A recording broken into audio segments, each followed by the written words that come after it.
the fallacy of job creation. The fallacy of job creation. Please help me welcome Ndumiso and Nkonzo.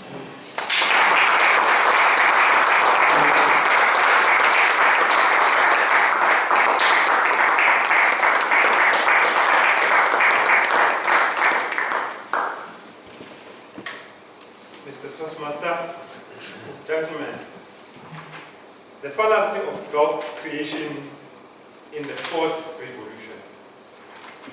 Maybe just to begin the session, let me just find out, just by a show of hands, who's got children here? I noticed that some of the buffaloes did not raise their hands, so let's make it easier for them. Who's got great-great-great-grandchildren here? Thank you. All these children, in the near future, they will have to enter the job market. Now, the question is whether are they prepared for the jobs of the future. South Africa is facing an unemployment crisis. Close to 30% of our population is unemployed. That's about 1 in 3 people in this country will soon be unemployed. According to statistics, South Africa is a population of 57 million people with a fertility rate of 2.5%. That means we should be estimating about 1.4 million births every year. The question is how much jobs we create in each of those years. Now I want to tell you, regardless of the lies that political parties, almost all of them tell us, unemployment is going to be worse. The fourth industrial revolution is here. I know I'm not as positive as Modibo was, but with the fourth industrial revolution, if jobs are created by the politicians that are promising us jobs, it will be meaningless temporary jobs. That means those jobs will be created at the expense of efficiency. People will be employed instead of machines being employed.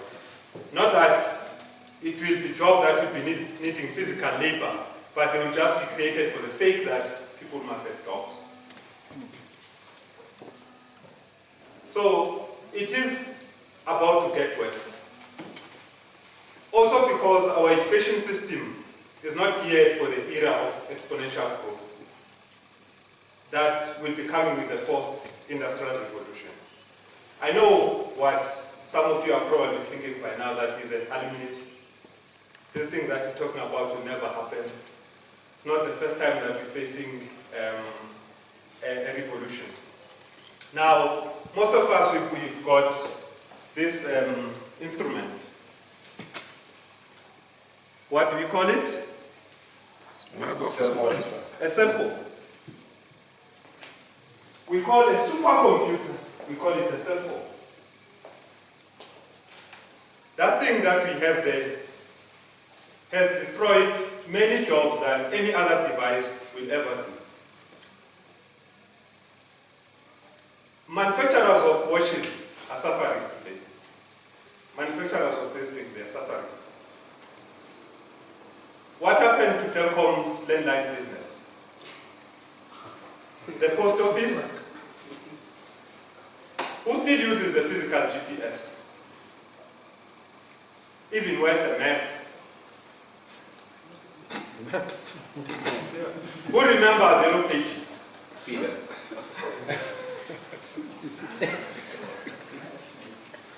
This supercomputer provides literally everything that we need at our fingertips, yet we call it a cell phone.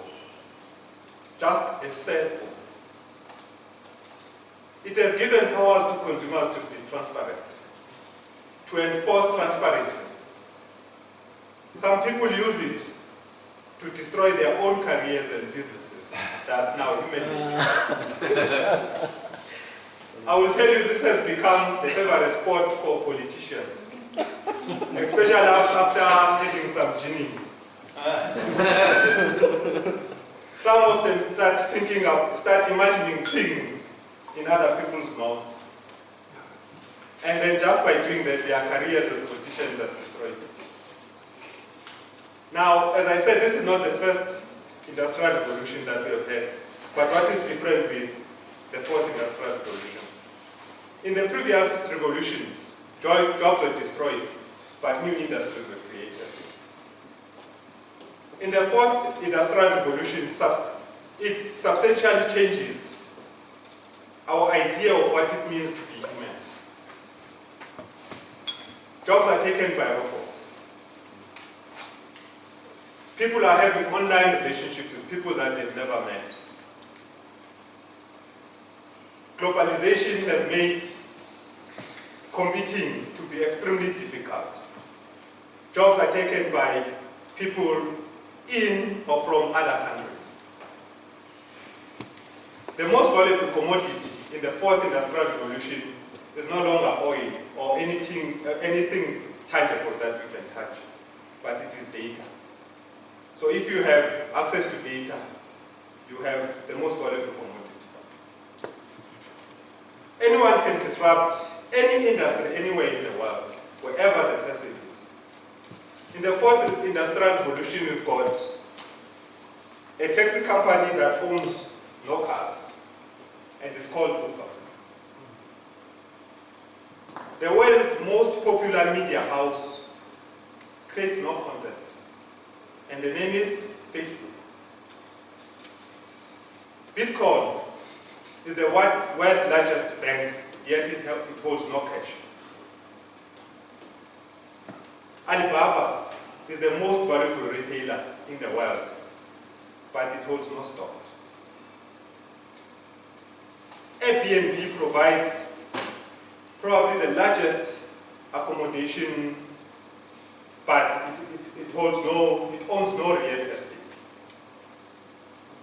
It is no longer about what you own, but it is about having rights, or even worse, it is about being able to facilitate the access to the things that people need. You don't have to own these things, but you can just facilitate, and then you own the world. Like the examples that I've given there, Alibaba and Airbnb. They don't hold any real estate, but they do give people allowance to go and get accommodation everywhere and anywhere in the world.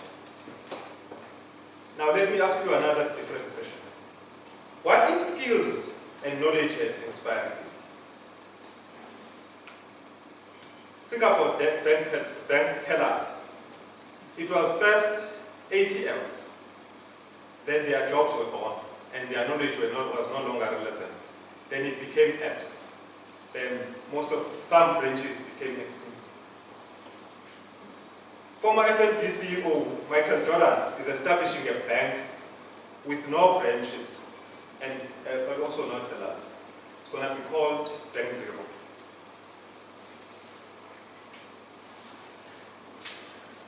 Taxi drivers will not have jobs in the future because they will be driverless cars, and Uber has started testing some of those cars. Accountants, automation is here. They've got chat boxes. Financial statements are prepared within a few minutes. Now tell me, how will politicians create jobs in such an environment? Here is a teaser for you.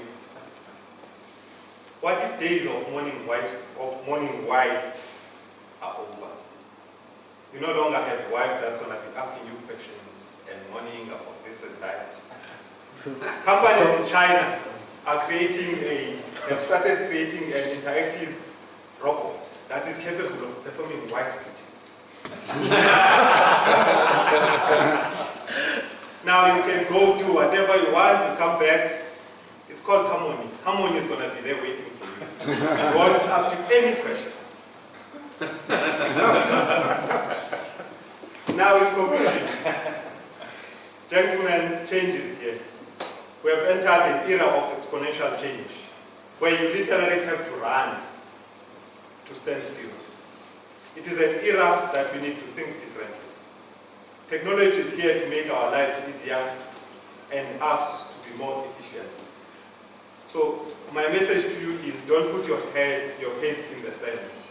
Prepare the future generations for the jobs of the future.